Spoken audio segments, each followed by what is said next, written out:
Puntata difficile quella di oggi perché parlo di un tabù e sebbene faccia questa puntata per sfatare un tabù, rimane comunque un tabù ed è difficile parlare di questo argomento senza scendere nel volgare né nello scientifico. Stiamo parlando, così come avete visto dal titolo, della defecazione e mi sono chiesta perché mai è un tabù, è una funzione normale del nostro organismo, anzi una funzione necessaria. Però è una cosa di cui si parla poco, se non per niente. Questo è un problema perché, secondo i dati che sono andata a cercarmi nei giornali scientifici, circa il 40% della popolazione mondiale soffre di disturbi intestinali, che non si chiamano nemmeno più disturbi dell'apparato gastrointestinale. Adesso si parla invece di interazione molecolare tra sistema nervoso e apparato digerente, perché l'atto della defecazione è un'operazione molto complessa che richiede l'intervento di diversi sistemi del nostro corpo, il sistema neuromuscolare, quello ormonale e quello cognitivo. Ed è una procedura che inizia anche un'ora prima del suo compimento.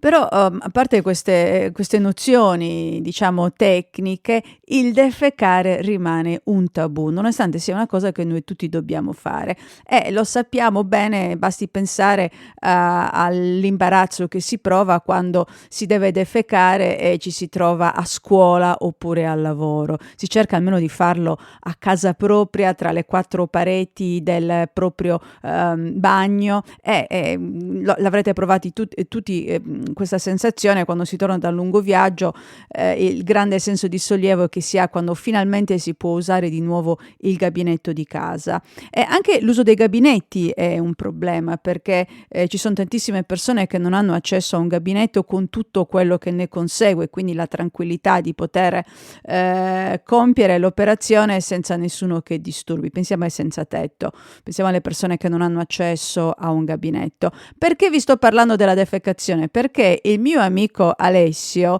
mentre mi dava la soluzione del problema del sacchetto, mi ha anche segnalato una app che si chiama Poop Map, che possiamo tradurre come mappa della cacca. È una mappa dove ogni volta che voi andate al gabinetto a farla, mettete un segno e nella mappa comparite voi. E adesso mi metto: Cristina, nessuno la usa in Sardegna, scaricala così sarai tu la prima a usarla. E io così ho fatto, l'ho scaricata e se andate poi a vederla, vi metto il link nelle note del programma, vedete che c'è lì un segnaposto, ebbene quello è il mio segnaposto, vi invito a scaricarla e a usarla anche voi.